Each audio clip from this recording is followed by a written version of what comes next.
Сәлем, қайырлы күн. Сіздермен бірге әдеттегідей Нұрхан ағай. Бүгінгі біздің өтетін сабағымыз Фалес теоремасы және үшбұрыштың орта сызығы. Фалес теоремасы: егер бұрыштың бір қабырғаларын қиып өтетін параллель түзулер оның бір қабырғасын тең кесінділер қиып түсетін болса, онда ол түзулер бұрыштың екінші қабырғасынан да тең кесінділер қиып түседі дейді. Яғни бұл жерде не деп тұр? Міне, мынау біздегі параллель түзулер, мына жерде 4 бір-бірімен параллель түзу бар. Осы параллель түзулер мына бұрыштың бір қабырғасын теңдей, мына тең деп тұр, көрсетіп тұр. Теңдей кесінділерге қиып түссе, яғни мыналар өзінің ара тең, мынаумен мына кесінді, мына үш кесінді өз ара тең. Олай болса, оның екінші қабырғасында, яғни бұрыштың екінші қабырғасы деген мынау, осыны да теңдей кесінділерге қиып түседі. Теңдей кесінділер деген мынау мен мынау тең емес, балалар. Мыналар өзін ара бір-біріне тең, мыналар өзін ара бір-біріне тең болады екен. Түсінікті ме? Енді осыдан не шығару, қандай қорытынды жасауымызға болады? Бұрыштың қабырғаларымен қиылысатын параллель түзулер бұрыштың қабырғаларынан пропорционал кесінділер қияды. Яғни бұл не деген сөз? А кесіндісінің мына жердегі С кесіндісіне, Б кесіндісінің Д кесіндісіне қатынастары тең болады дейді. Міне осы бізде Фалес теоремасынан шығады. Бұл жерден былай жазсақ та болады. А-ның С-ға қатынасы емес, А-ның Б-ға қатынасы тең болады С-ның Д-ға қатынасы деп жазсақ та болады. Әр қарай неше түрлі қылып түрлендіре беруге болады. Яғни ол пропорцияның қасиетіне байланысты.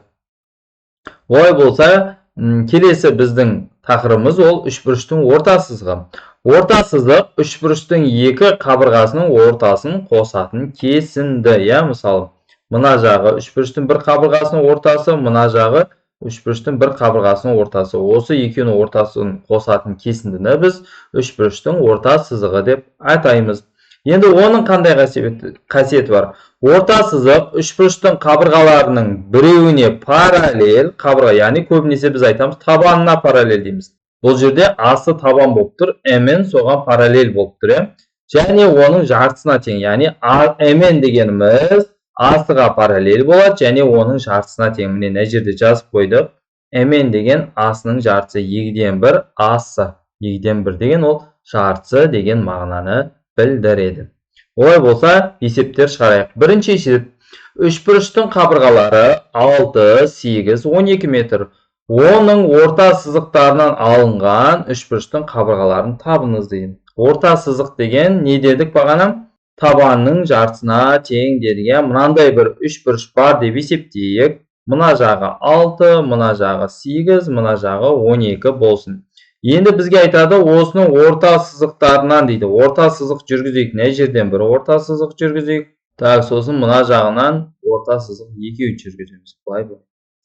Енді осы жерден назар аударсаңыздар, мына 6-ға параллель мына орта сызық осы 6-ның жартысына тең болады. Бұл 3. Мына орта сызығымыз бұл 8-ге параллель болып тұр. Яғни 8-ге тең қабырғаға параллель, сондықтан бұл 4-ге тең болады. Мына орта сызығымыз бұл 12-ге тең қабырғаға параллель, онда бұл қабырғамыз біздің 6-ға тең болады. Осы үшбұрыштың қабырғаларын табыңыз дейді. Яғни мына орта сызықтан салынған үшбұрыштың қабырғаларын таптық. Олар бізде 6, 4 және 3 деген жауап болады екен. Екінші есеп: үшбұрыштың орта сызықтарынан салынған үшбұрыштың қабырғалары 5, 7, 10 берілген үшбұрыштың қабырғаларын табыңыз. Керісінше, яғни бізге орта сызығынан салынған үшбұрыштың қабырғалары беріп тұр. Негізгі үшбұрыштың қабырғасы нешеге тең болатынын табуымыз керек. Дәл жаңағыдай үшбұрыш сызайық. Енді оның орта сызығын сызып көрсетейін. Мына жақта екі қабырғасының ортасын қосатын кесіндіні үшбұрыштың орта сызығы деп айтамыз. Мына жақта да дәл солай қосады. Біреуі 5 дейді, біреуі 7 дейді, біреуі 10 дейді. Егер мына орта сызық 10 болатын болса, оған параллель табан 20-ға тең болады. Мына орта сызық 7, онда оған параллель табанымыз 14 болады. Мына орта сызығымыз 5-ке тең, оған параллель табан 10 болады. Осы үшбұрыштың қабырғаларын таптық. 20-ға тең екен, 14-ке тең екен, және 10-ға тең болады екен. Үшбұрыштың периметрі 24 метр, сол үшбұрыштың орта сызықтарынан салынған үшбұрыштың периметрін табыңыз. Енді бұл жерде суретін салмай-ақ қояйын, бірден айтайын. Үшбұрыштың орта сызығынан салынған периметр болғандықтан, үшбұрыштың орта сызығынан салынған ішіндегі кішкентай үшбұрыш, мына кішкентай үшбұрыш сыртындағы үшбұрыштың қабырғаларының жартысына тең болды ғой. Олай болса, оның периметрі де дәл солай болады. Периметр орта сызық дей салайын, ол 24-тің жартысына тең болады. Ол бізде 12. Неге десеңіздер, не жақтан қарасаңыздар да болады. Мысалы, 20 болса 10 болды, 14 болса 7 болды, 10 болса 5 болды. Осының бәрін қосқан кезде сол периметрдің тең жартысына тең периметр шығады. Сондықтан орта сызықтарынан құралған үшбұрыш негізгі үшбұрыштың периметрінің жартысына тең болады. Әрі қарай кеттік. Үшбұрыштың қабырғаларының қатынасы 4, 3, 5 қатынасындай. Қабырғаларының орталарын қосқанда пайда болған үшбұрыштың периметрі 2,6 дециметр. Берілген үшбұрыштың қабырғаларын табыңыз. Жақсы, қандай да бір бізге үшбұрыш берілген дейік. Осы қабырғалардың қатынасы 4 болса, біз оны 4К деп аламыз. Мына жақ 3 болса 3К дей салайық. Мына жағын 5К дей салайық. Қатынаспен берілгеннен кейін осылай алуға болады. Қасына X деп, Y деп кез келген әріппен жаза берсеңіздер болады. Енді орталарын қосқанда пайда болатын дейді. Орталарын қосқан кезде пайда болатын үшбұрыштың периметрі 2,6 дециметр, немесе 36 сантиметр деп жаза салсақ болады. Осыны 36 сантиметр периметр. Осының периметрі 36 болса, негізгі үшбұрыштың периметрі 36 көбейтілген 2 болады. Ол нешеге тең болады? 72-ге тең болады. Сыртындағы калармен шығарсақ та болады. Яғни не деген сөз? 3К қосылған 4К қосылған 5К нешеге тең болады? 72-ге тең болады. Сонда мына жерде 12К тең болады 72-ге, К тең болады 6-ға. Мынау 4К болса 6-ны 4-ке көбейтеміз 24-ке тең. Мынау 3К болса 6-ны 3-ке көбейтеміз 18-ге тең. Мынау 5К болса 6-ны 5-ке көбейтеміз 30-ға тең болады екен. Сонда жауабы үшбұрыштың қабырғалары 24, 18 және 30 деген жауаптар болады екен. Бұл бізде 4-ші есеп еді. Енді 5-ші есепке көшейік. Төртбұрыштың диагоналдары 3 дециметр және 8 дециметр. Төбелері төртбұрыштың қабырғаларының орталарында жататын төртбұрыштың периметрін табыңыз. Кез келген төртбұрышты сала берейік. Бұл жерде төртбұрыш деп айтпаған, төртбұрыш деп айтпаған. Диагоналдары 3 және 8 дейді. Біреуін 3 дей салайын, біреуін 8 дей салайын. Төбелері төртбұрыштың қабырғаларының орталарында жататын. Енді біз осыған ортасынан тағы бір төртбұрыш сызуымыз керек. Мына жақта ортасынан бір төртбұрыш сызайық, міне. Біреу кетті. Мына жақта ортасынан сызайық. Екеу кетті, и міне ғанан бұлай сызамыз. Осы төртбұрыштың периметрін табыңыздар дейді. Қараңыздар енді. Мынау 8 ба? 8-ге мынау 8 болса, мынау соған параллель жатыр орта сызық қой. 8-дің жартысы 4. Онда мына жағы да дәл сондай, мынау да дәл сондай. 8-дің жартысы 4 болады. Мынау 3-ке тең, мынау ортасындағы қабырғаны біз 3 деп алдық қой. Мынау соған параллель жатыр орта сызық, онда ол 3-дің жартысы 1,5 болады. Мына жағы да дәл сондай, бұл да 3-ке параллель жатыр, ол да 1,5-ке тең болады. Сонда периметрді тапқан кезде 1,5 қосылған 1,5 қосылған 4 болады. 3-ке 8 қосамыз 11. Сонда бұл есептің жауабы 11 болады. Үшбұрыштың периметрі 16 сантиметр. Оның қандай да бір орта сызығымен қиып алынған үшбұрыштың периметрін табыңыз. Жақсы, қандай да бір үшбұрыш салайық. Осының орта сызығынан қиып алынған дейді, мына жағы. Мына қабырғаны А десек, мына қабырғаны Б десек, мына қабырғаны С десек, периметріміз біздің А қосылған Б қосылған С тең болады 16 сантиметрге. Так, енді мынау орта сызық, мынау нүкте қақ ортасы болғандықтан мынау А бөлінген 2 болады мына жағы. Так, мына жағы қақ ортасы болғандықтан мынау общий B деп алдық қой, B бөлінген 2 болады. Мынау орта сызық ол табанның жартысына тең С бөлінген 2 болады. Бізге осы үшбұрыштың периметрін табу керек. Так, периметрін табуымыз керек. А бөлінген 2-ге қосамыз, Б бөлінген 2-ні қосамыз, С бөлінген 2-ні. Барлық бөлшектің бөлімдері 2-ге тең болып тұрғанын көріп тұрсыздар, сондықтан А қосылған Б қосылған С бөлінген 2 тең болады. А қосылған Б қосылған С бізде 16-ға тең екенін көріп тұрмыз. 16 бөлінген 2 тең болады 8-ге. Бұл бізде 6-шы есеп еді. 7-ші есеп. Тең бүйірлі үшбұрыштың табанына параллель орта сызығы 3 см. Тең бүйірлі дегеніміз балалар 2 бүйір қабырғасы тең деген сөз. Табанына параллель орта сызығы, мынау орта сызық 3-ге тең дейді. Онда табаны автомат түрде 6. Үшбұрыштың периметрі 16 см болса, онда оның қабырғалары табыз. Мынау А болса, мынау да А болады 3. Осының периметрі 16 см дейді. П дегеніміз А қосылған 6 тең болады 16-ға. Сонда 2А тең болады 6-ны былай қарай жіберсек, 16 азайтылған 6 болады. Сонда 2А дегеніміз 10-ға тең болса, А дегеніміз ол 5-ке тең болады. Сонда бір қабырғасы 5 болса, екінші қабырғасы да 5. Өйткені бұл есептің берілгенде тең бүйірлі үшбұрыш деп берілген. 8-ші есеп. Тіктөртбұрыштың кіші қабырғасы 20 см. Және ол диагоналымен 60 градус бұрыш жасайды. Тіктөртбұрыштың қабырғаларының орталары қосылған, алынған төртбұрыштың периметрін табыңыз. Так, тіктөртбұрыш салып алайық бірінші. Тіктөртбұрыштың диагоналы кіші қабырғасы 20 см, міне 20 см. Және ол диагоналымен 60 градус бұрыш жасайды. Тіктөртбұрыштың қабырғаларының орталары қосылған.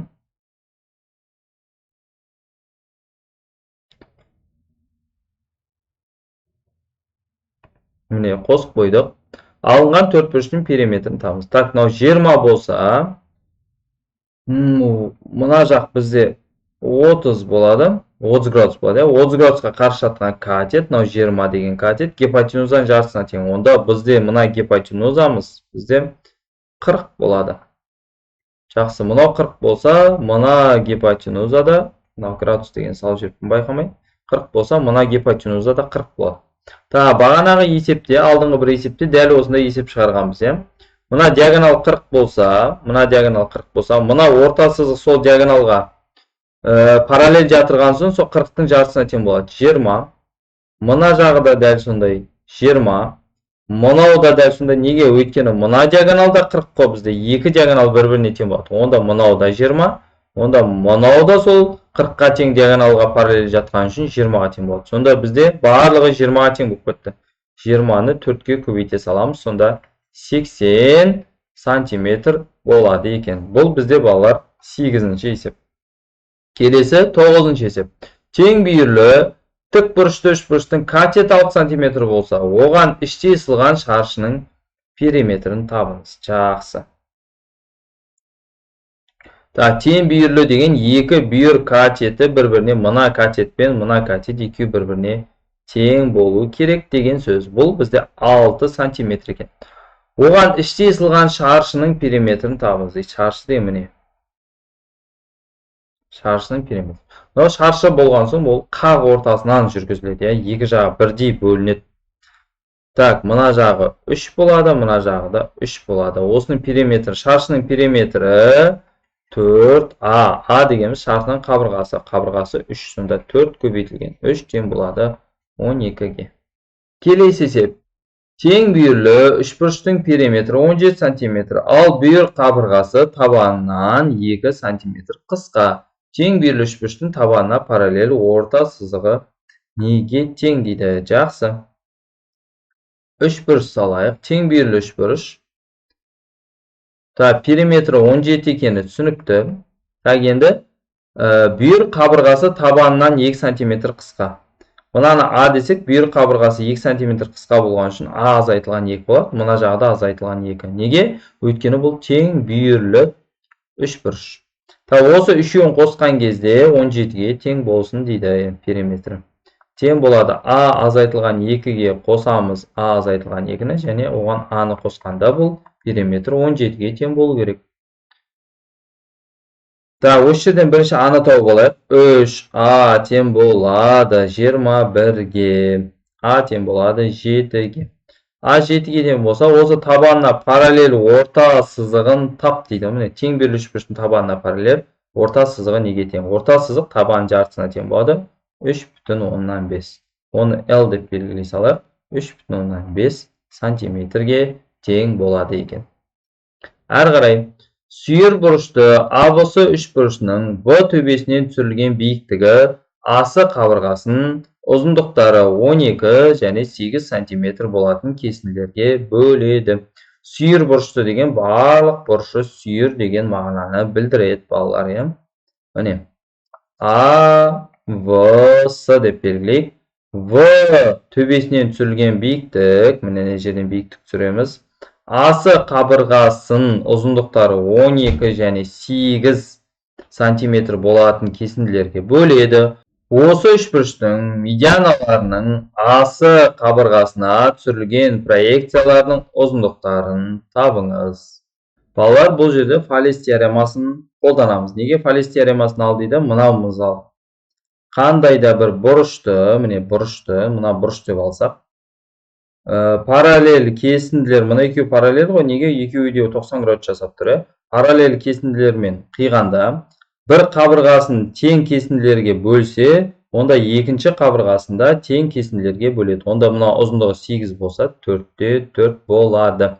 Сонда мына жерде проекциясы, мына жерде 12 деп алдық, мына жағы 4 болса, 12-ге 4-ті қосамыз. 12 қосылған 4, 16. Сонда бір медиананың проекциясы 16-ға тең болады екен.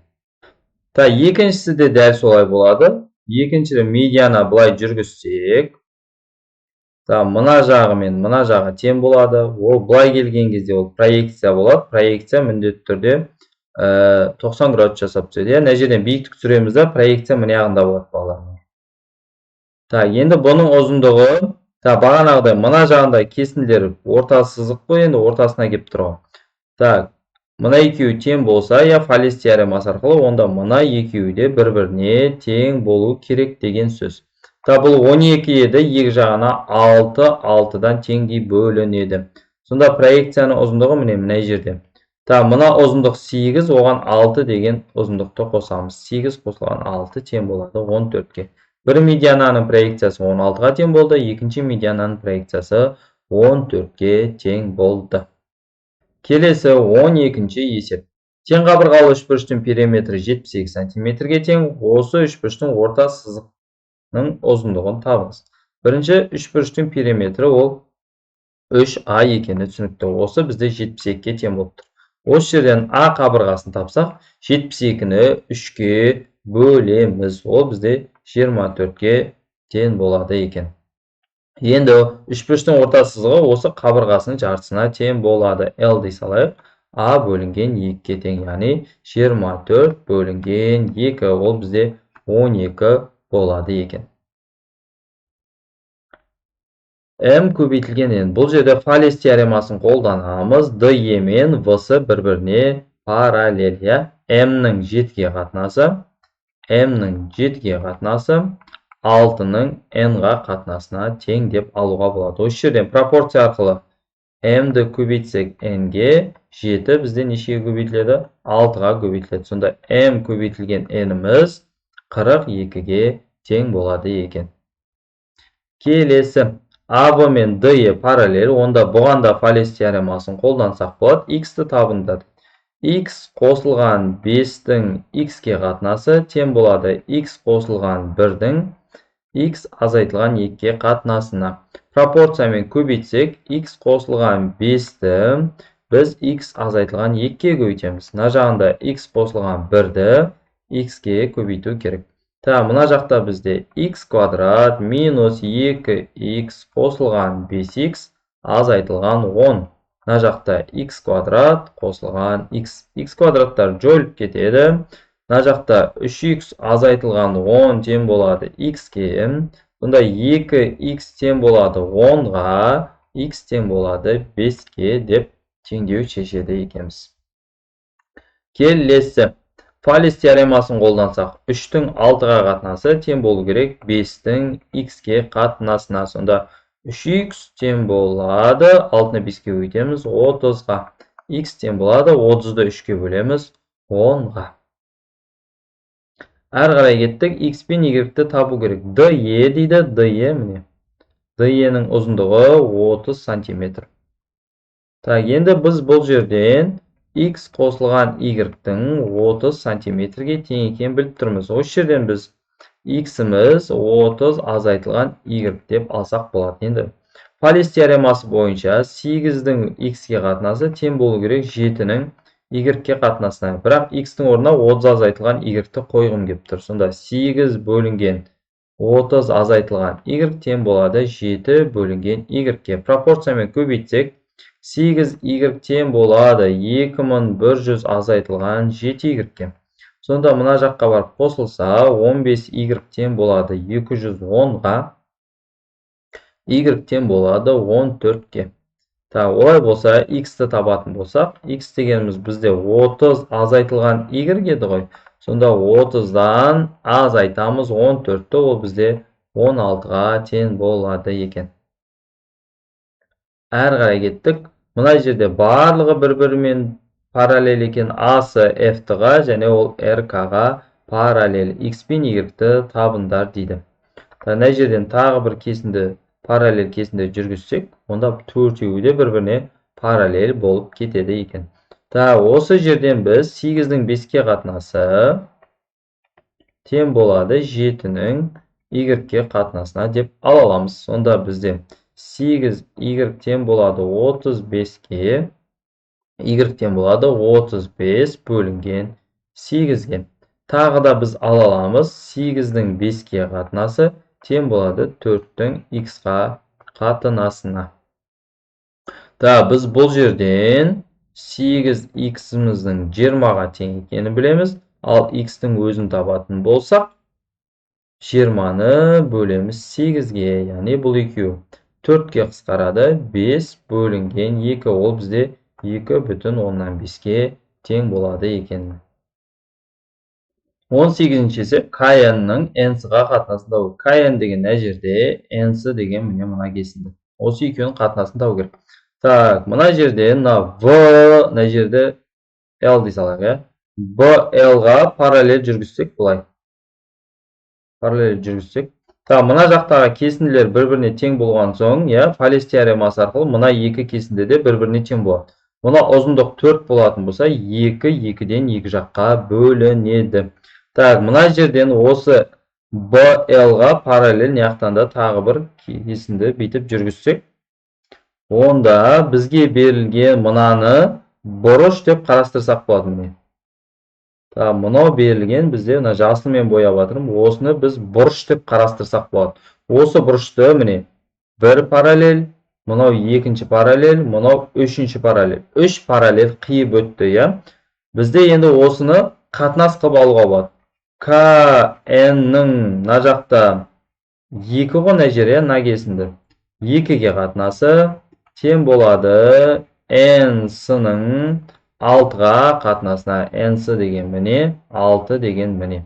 Осы Фалес теоремасы арқылы осылай жазуға болады. Енді мына жерде пропорцияның қасиеті бойынша екеуін орын алмастырсақ болады.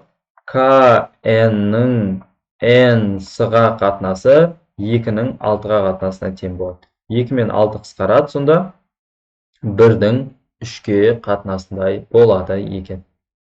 Бүгінгі сабағымыз осымен аяқталды. Сіздерге түсінікті әрі қызықты болды деген ойдамын. Келесі сабақта кездескенше.